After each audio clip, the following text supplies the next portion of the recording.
IPL match number 22 Chepauk స్టేడియంలో జరిగింది. CSK, KKR జట్లు ఈ మ్యాచ్లో తలపడ్డాయి.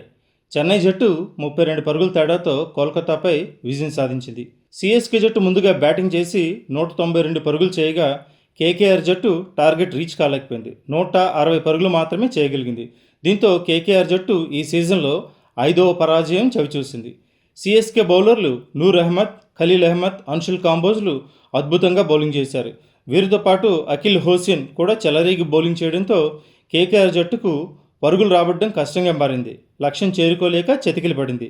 7 వికెట్లు కోల్పోయి 160 పరుగులు మాత్రమే చేయగలిగింది. 32 పరుగుల తేడాతో ఓటమి పాలైంది.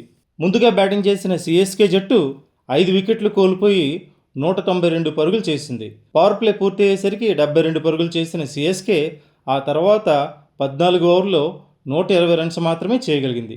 కేకేఆర్ బౌలర్లు సునీల్ నరైన్, వరుణ్ చక్రవర్తి, అనుకుల్ రాయ్లు అద్భుతంగా బౌలింగ్ చేయడంతో సిఎస్కే జట్టు భారీ స్కోర్ చేయలేకపోయింది.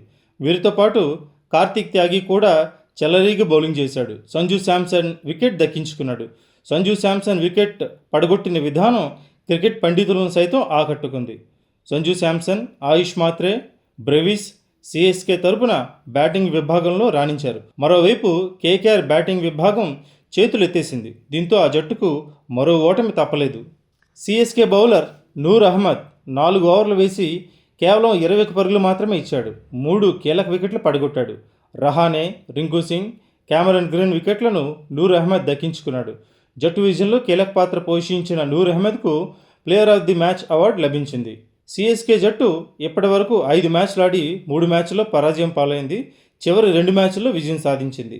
పాయింట్ల పట్టికలో 8వ స్థానంలో నిలిచింది. మరోవైపు రాజస్థాన్ రాయల్స్ జట్టు పాయింట్ల పట్టికలో అగ్రస్థానంలో నిలిచింది. పంజాబ్, బెంగళూరు జట్లు 2, 3 స్థానాల్లో కొనసాగుతున్నాయి.